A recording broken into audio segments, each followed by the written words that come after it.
ಅರಬ್ಬಿ ಸಮುದ್ರದಲ್ಲಾದ ವಾಯುಭಾರ ಕುಸಿತದ ಹಿನ್ನೆಲೆಯಲ್ಲಿ ಇಂದಿನಿಂದ ಮಳೆಯ ಅಬ್ಬರ ಮತ್ತಷ್ಟು ಹೆಚ್ಚಾಗಲಿದೆ. ಕರಾವಳಿ ಸೇರಿದಂತೆ 7 ಜಿಲ್ಲೆಗಳಿಗೆ ಮಳೆ ಹೆಚ್ಚಾಗಿ ಸುರಿಯಲಿದೆ. ಹಾಗಾಗಿ ರೆಡ್ ಅಲರ್ಟ್ ಘೋಷಿಸಲಾಗಿದೆ. 7 ಜಿಲ್ಲೆಗಳಲ್ಲಿ ಕರಾವಳಿ ತೀರ ಪ್ರದೇಶ ಸೇರಿದಂತೆ ಒಟ್ಟು 7 ಜಿಲ್ಲೆಗಳಲ್ಲಿ ಭಾರೀ ಮಳೆಯಾಗುವ ಸಾಧ್ಯತೆ ಕುರಿತು ಹವಾಮಾನ ಇಲಾಖೆ ಮುನ್ಸೂಚನೆ ಕೊಟ್ಟಿದೆ.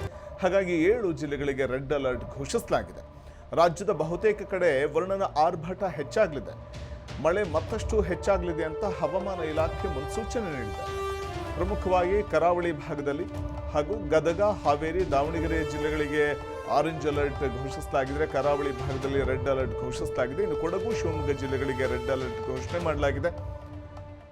ರಾಜ್ಯದ ಬಹುತೇಕ ಜಿಲ್ಲೆಗಳಲ್ಲಿ ಭಾರೀ ಮಳೆಯ ಸಾಧ್ಯತೆಯ ಕುರಿತು ಹವಾಮಾನ ಇಲಾಖೆ ಮುನ್ಸೂಚನೆಯನ್ನು ಕೊಡ್ತಾ ಇದೆ. ಅದರಲ್ಲೂ ಕರಾವಳಿ ತೀರ ಪ್ರದೇಶ ಸೇರಿದಂತೆ ಕೊಡಗು, ಶಿವಮೊಗ್ಗ, ಚಿಕ್ಕಮಗಳೂರು ಭಾಗದಲ್ಲಿ ರೆಡ್ ಅಲರ್ಟ್ ಘೋಷಿಸಲಾಗಿದೆ. ಇನ್ನು ಗದಗ, ಹಾವೇರಿ, ದಾವಣಗೆರೆ ಜಿಲ್ಲೆಗಳಿಗೆ ಆರೆಂಜ್ ಅಲರ್ಟ್ ಘೋಷಿಸಲಾಗಿದೆ. ಸೊ ಇದು ಪ್ರಮುಖವಾಗಿ ಇನ್ನು 7 ಜಿಲ್ಲೆಗಳಿಗೆ ಮಳೆಯ ಸಾಧ್ಯತೆಯ ಕುರಿತು ಈಗಾಗಲೇ ಮಾಹಿತಿಯನ್ನು ನೀಡಿರುವಂಥದ್ದು ಹವಾಮಾನ ಇಲಾಖೆ.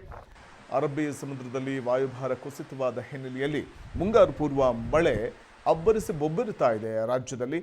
ಅದರಲ್ಲೂ ಸಿಲಿಕಾನ್ ಸಿಟಿ, ಬೆಂಗಳೂರು ಸೇರಿದಂತೆ ರಾಜ್ಯದ ನಾನಾ ಭಾಗಗಳಲ್ಲಿ ವರ್ಷಧಾರಿ ಆಗ್ತಾ ಇದೆ. ಕರಾವಳಿ ತೀರ ಪ್ರದೇಶಗಳಲ್ಲಿ ಭಾರೀ ಮಳೆ ಸುರಿತಾ ಇದೆ. ಇದರ ನಡುವೆ ದಕ್ಷಿಣ ಕನ್ನಡ ಜಿಲ್ಲೆ ಸೇರಿದಂತೆ ಚಿಕ್ಕಮಗಳೂರು, ಶಿವಮೊಗ್ಗ, ಕೊಡಗು ಈ ಭಾಗದಲ್ಲಿ ರೆಡ್ ಅಲರ್ಟ್ ಘೋಷಿಸಲಾಗಿದೆ.